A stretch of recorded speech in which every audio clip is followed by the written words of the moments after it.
नमस्कार साथियों, मैं हूं प्रभात। आप सभी का मेरे YouTube चैनल में स्वागत है। आज जैसा कि मैंने बताया था कि मैंने अपना YouTube चैनल बनाया है जिसके माध्यम से आप सभी को प्रतियोगी परीक्षाओं के लिए जो कंटेंट है, सब्जेक्ट है, मैं प्रोवाइड कराऊंगा। तो यहाँ उस कड़ी में लेकर मैं अपना पहला वीडियो जो टेट, सीटेट और पीआरटी के लिए बनाया है मैंने, तो अभी जो पेपर होने वाले हैं सीटेट के, उनके लिए ये इम्पोर्टेंट है और अन्य एग्जाम में जो टेट भी है उसके लिए भी महत्वपूर्ण है। तो आइए ज़्यादा समय न लेते हुए हम वीडियो को स्टार्ट करते हैं। और आपसे एक उम्मीद है कि आप चैनल को सब्सक्राइब करें और अन्य मित्रों दोस्तों के पास शेयर करें ताकि वो लोग भी इसका लाभ उठा सकें। ठीक है, आइए बढ़ते हैं प्रश्नों के हिसाब से एक एक करके। तो यहाँ पर जब हम आप बात करेंगे तो ये टेट का या सीटेट के एग्जाम या इससे अगला जो आपकी शिक्षक भर्ती होगी इससे संबंधित, इससे साइकोलॉजी से सीडीपी जिसको कहते हैं चाइल्ड डेवलपमेंट, उसके प्रश्न पूछे जाते हैं, जो कि मैं आपको आज समझा रहा हूं। प्रश्न और प्रश्नों के माध्यम से एक्सप्लेनेशन, साथ ही साथ कुछ वीडियोस आपके कुछ अगले क्लासेस में आपके कॉन्सेप्ट बेस पे भी आएंगे। तो आइए देखते हैं प्रश्नों के हिसाब से। तो पहला प्रश्न है, किसी प्रगतिशील कक्षा, जो आपको दिख भी रहा होगा, किसी प्रगतिशील कक्षा की व्यवस्था में शिक्षक एक ऐसे वातावरण को उपलब्ध कराकर अधिगम को सुगम बनाता है जो कोई एक प्रगतिशील कक्षा है। तो अगर बात करें हम एक कंटेंट आपकी कि प्रगतिशील, ठीक है, प्रगतिशील, तो प्रगतिशील का एक और है कि जॉन डीवी ने इसको क्या कहा था, लैब स्कूल की बात की थी। ठीक है, लैब स्कूल भी कहा था प्रगतिशील का। किसने कहा था?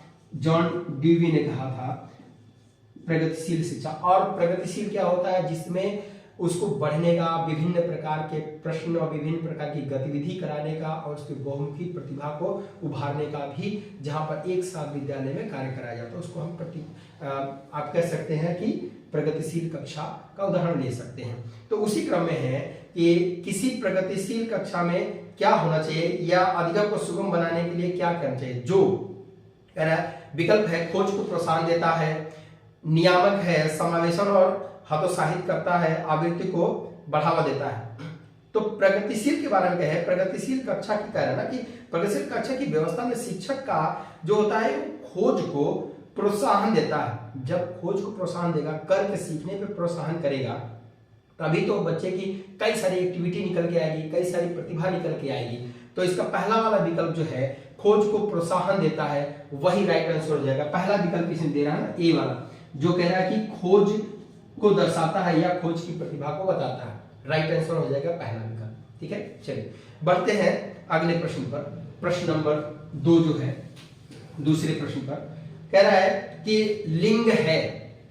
अब इस तरह के कई सारे प्रश्न बनेंगे समाजीकरण को लेकर, जेंडर रूढ़िवादिता, लिंग रूढ़िवादिता, इस पर भी प्रश्न बनते हैं। तो मैं थोड़ा सा डिस्कस कर दूं, जेंडर या लिंग क्या होता है।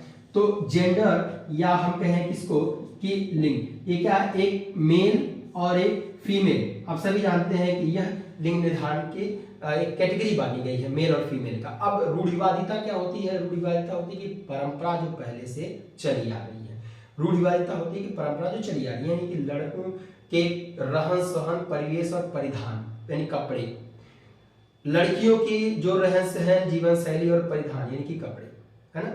तो उनका जो परिवेश है और जो लड़कों का परिवेश है, दोस्तों की संगति, परिवार का और पारंपरिक गतिविधियों का, इसको कहते हैं लैंगिक रूढ़िवादिता। लेकिन जब निर्धारण हो जेंडर का कि कौन लड़का है कौन लड़की है, ये दो कारण आते हैं। एक तो समाज डिसाइड करता है कि लड़कियों की कैटेगरी अलग, लड़कों की कैटेगरी अलग, एक तो समाज डिसाइड करता है। ठीक, तो ये जेंडर का एक तो होता है कि समाज डिसाइड करता है, दूसरा इसमें होता है कि यह जैविकीय होता है।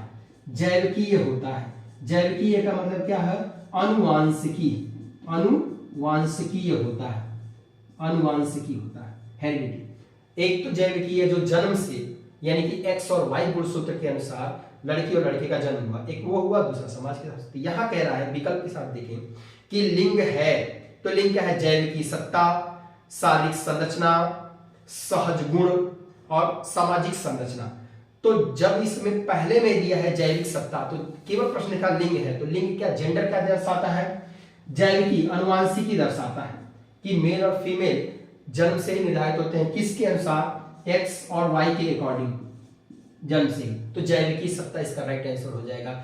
अगर लिंग रूढ़िवादिता की बात आएगी या परंपराओं की बात आएगी, कुछ ऐसे शब्द अगर विकल्प आते हैं तब आप सामाजिकरण की कैटेगरी ले जाएंगे। ठीक है, तो यहाँ आंसर हो जाएगा आपका राइट आंसर के साथ जैविकी सत्ता। ठीक, चलिए बढ़ते हैं अगले प्रश्न पर।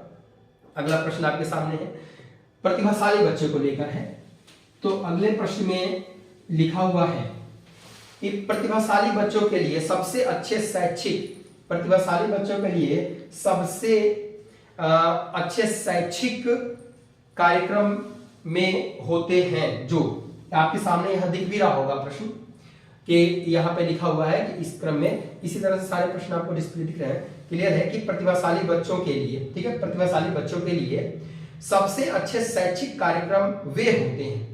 तो कौन से प्रतिभाशाली बच्चों के लिए सबसे अच्छे कार्यक्रम माने जाते हैं, शैक्षिक कार्यक्रम अच्छे माने जाते हैं, शिक्षक की गतिविधि कौन सी अच्छी मानी जाती है, कौन से क्रियाकलाप अच्छे माने जाते हैं, किस क्रम में? कक्षा कक्ष के क्रम में। तो विकल्प लिखा है उसके आक्रामक व्यवहार को नियंत्रित करते हैं। तो यह तो नहीं है। अच्छा, एक तो नेगेटिव दर्शा रहा है, दूसरा ये हो भी नहीं सकता। तो दूसरा विकल्प देख रहे हैं बी, उन्हें अभिगम के न्यूनतम मानकों का काम करने के लिए प्रेरित करने के लिए, उपहारों पुरस्कारों का उपयोग करने के लिए, ये भी नहीं होगा। अच्छे शैक्षिक कार्यक्रम की श्रेणी में ये भी नहीं आता।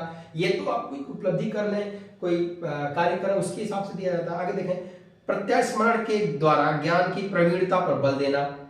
और चौथा लिख रहा है उनके चिंतन को प्रेरित कर उन्हें विविध विचारों में व्यस्त करने के अवसर दें। तो यहाँ दो चीजें इंपॉर्टेंट लिखी हैं, चिंतन और विविध विचार। ठीक, चिंतन और विविध, यही मोस्ट इंपॉर्टेंट है इसके। यही से अच्छे शैक्षिक कार्यक्रम का क्रियान्वयन होता है या अच्छे शैक्षिक गुणवत्ता उसमें विकसित होती है।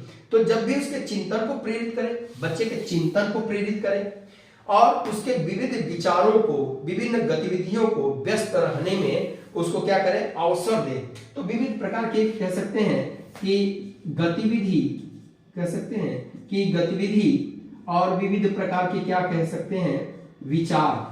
जब इसका अवसर दे तो वही क्या होता है? सही माना जाता है। तो इसका विकल्प कौन सा है सही आंसर? ऑप्शन डी, चौथा वाला। कौन सा इसका होगा आंसर? ऑप्शन डी, चौथा। चलिए बढ़ते हैं अगले प्रश्न पर। आपके सामने दिख रहा होगा अगला प्रश्न, लिखा है राष्ट्रीय पाठ्यचर्या की रूपरेखा। राष्ट्रीय पाठ्यचर्या की रूपरेखा 2005 के अनुसार, ठीक है, 2005 क्या कहता है? राष्ट्रीय पाठ्यचर्या की अगर बात करें तो क्या है ये? NCF 2005, NCF 2005। ठीक, तो राष्ट्रीय पाठ्यचर्या की रूपरेखा। अब 2005 क्या कह रहा है? बच्चों की शिक्षा को लेकर विशेष योगदान, विशेष महत्व यह दर्शाता है ना। तो एनसीएफ 2005 के अनुसार अधिगम अपने स्वभाव, खाली जगह और है। तो एनसीएफ 2005 में अपने स्वभाव के अनुसार कैसा है? क्या सक्रिय सरल है? क्या सक्रिय सामाजिक है? क्या निष्क्रिय सरल है? क्या निष्क्रिय सामाजिक है? देखो निष्क्रिय तो नहीं है क्योंकि सक्रियता को लेकर बना है एनसीएफ, बच्चे को लेकर बना है, बिना बोझ की शिक्षा बना है। तो पहला विकल्प है सक्रिय है और सरल, सक्रिय करना है और सरल करना है। इसीलिए एनसीएफ 2005 बनाया गया और यही जोर देता है बच्चों के पाठ्यक्रम सरल किए जाए, उसको समझाने में आसानी हो और गतिविधि करा के, एक्टिविटी करा के पढ़ाई जाए ताकि वह सुगमता से, आसानी से समझ सके। और सक्रियता हमेशा हो, प्रश्नावली हो, एक्टिविटी हो, क्रियाकलाप हो, खेल कूद हो, ये सब रखे जाते हैं। तो पहला विकल्प होगा ए ऑप्शन, सक्रिय और सरल। ऑप्शन ए सक्रिय और सरल होगा। ठीक है, चलिए बढ़ते हैं अगले प्रश्न पर। आपके सामने देख रहा होगा अगला प्रश्न। अगला प्रश्न लिखा है कि यदि कोई शिक्षिका चाहे कि उसे विद्यार्थी समस्या समाधान कौशल प्राप्त कर ले तो विद्यार्थियों को ऐसे क्रियाकलापों में लगाना चाहिए जिसमें हो।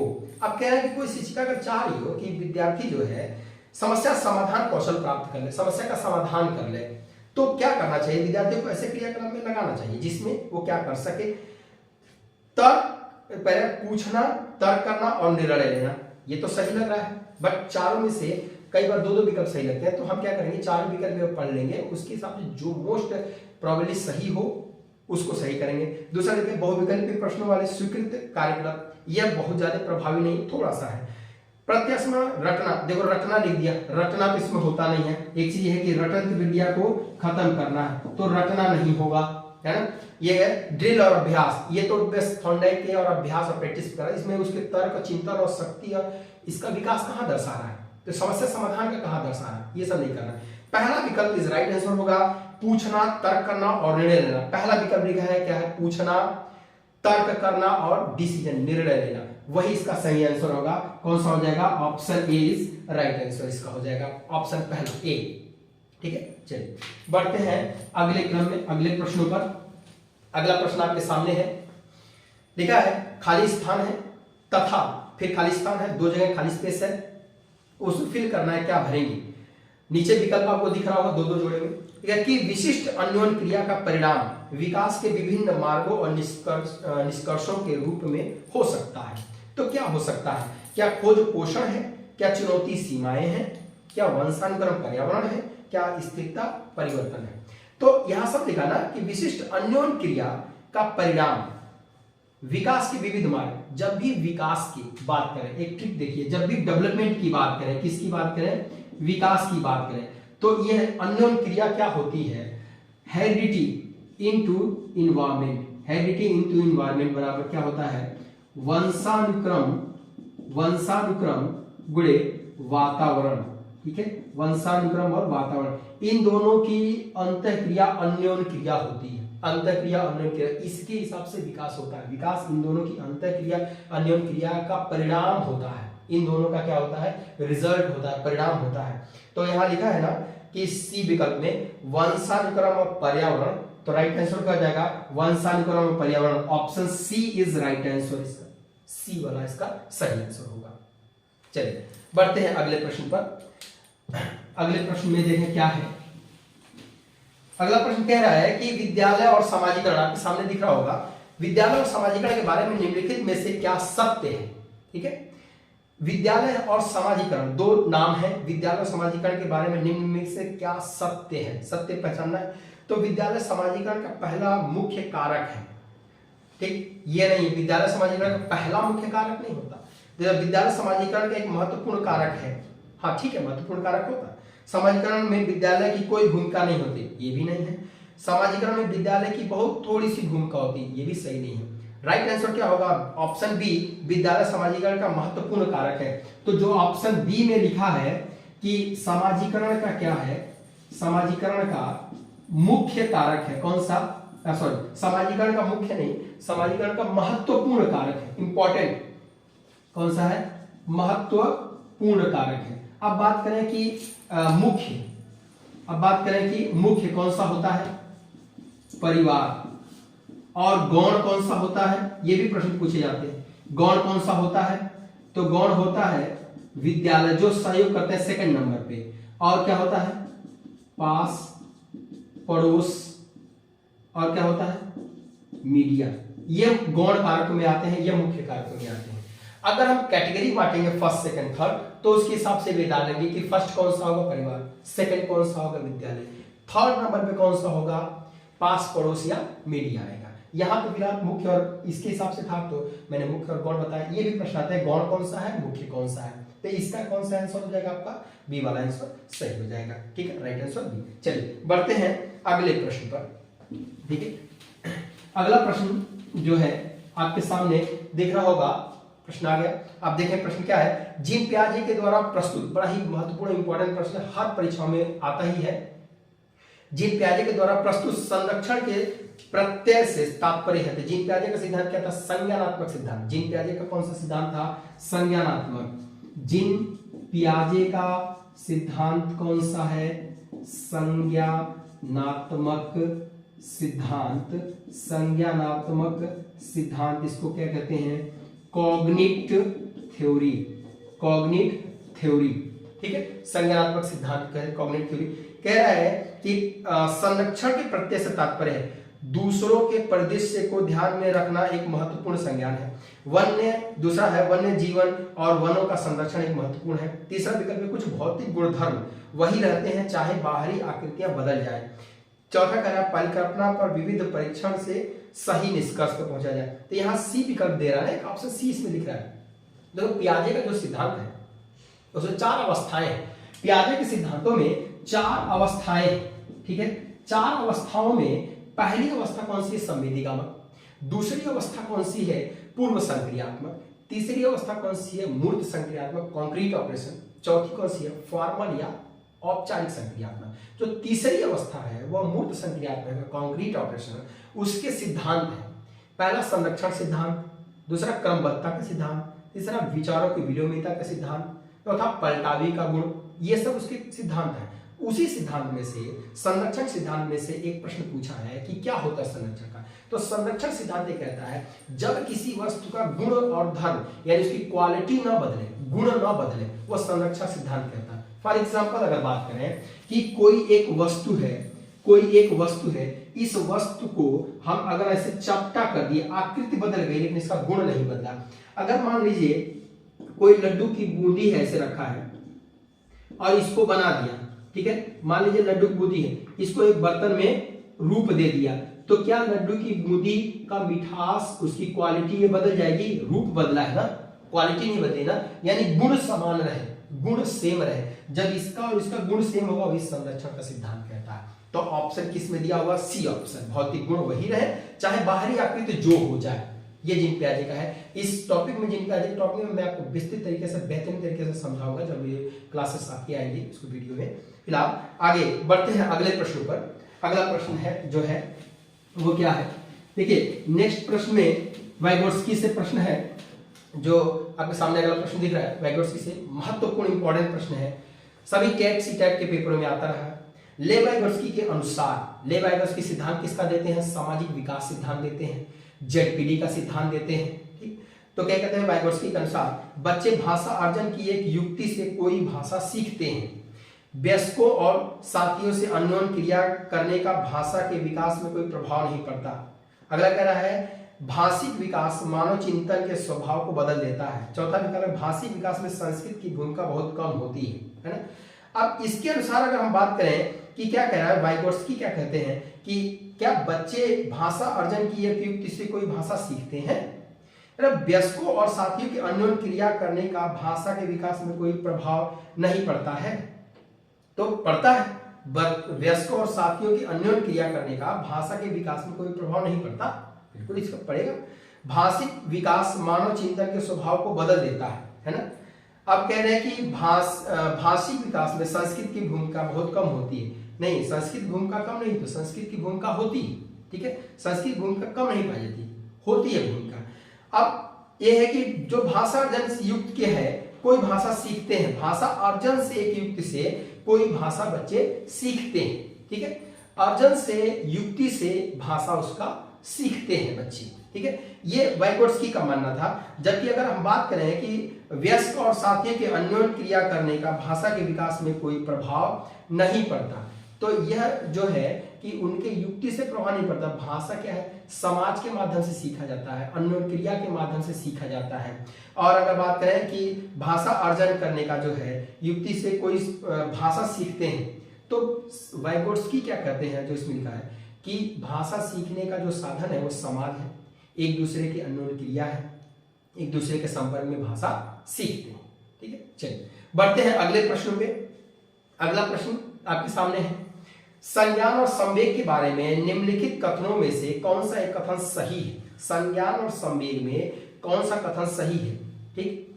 तो संज्ञान और संवेग, इमोशन कहें और आपका जो सेंसिटिव है वो कहें संवेग, क्या सही है? संवेग संज्ञान को प्रभावित करते हैं किंतु संज्ञान संवेग को प्रभावित नहीं करता।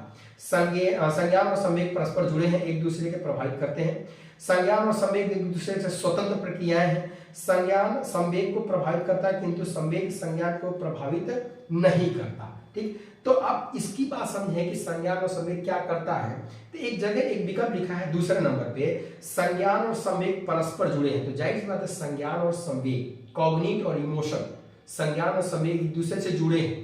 संज्ञान से संवेग और संवेग से संज्ञान, दोनों का कनेक्शन होता है आपस में। और इन दोनों का कनेक्शन किससे होता है? सेंसरी ऑर्गन, ज्ञानेंद्रिय और आपके मस्तिष्क से होता है। मस्तिष्क में क्या है? कॉग्निट है।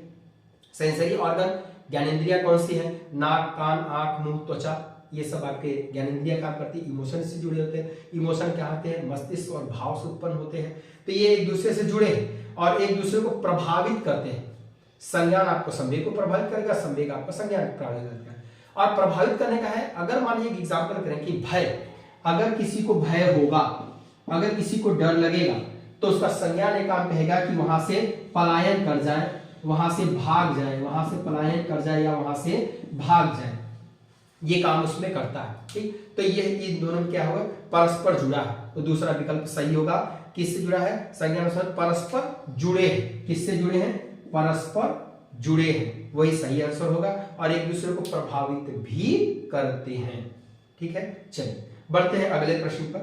और अब प्रश्नों की अगर बात करें तो जो आपके संज्ञान संवेग से रिलेटेड अगर प्रश्न है तो वह आज अभी इतना ही करते हैं, और अगले वीडियो में जो इससे रिलेटेड और भी प्रश्न आपके सामने मैं रखूंगा। तो इस वीडियो में जो भी आपको मैंने समझाने का प्रयास किया, उम्मीद है कि आपको बेहतर समझ में आया होगा। एक्सप्लेनेशन मैंने देने का प्रयास किया है वो आपको समझ में आया होगा। अगर फिर भी कोई आपको डाउट समस्या लगती हो तो आप कमेंट बॉक्स में लिख सकते हैं, और इसी तरीके से आगे कंटिन्यू वीडियो विस्तृत विश्लेषण के साथ आपको मैं करता रहूंगा, जो आपको समझ में आ सके। तो मिलते हैं अगले वीडियो में बहुत ही जल्द। तब तक के लिए अपना ख्याल रखिए, स्वस्थ रहिए, मस्त रहिए।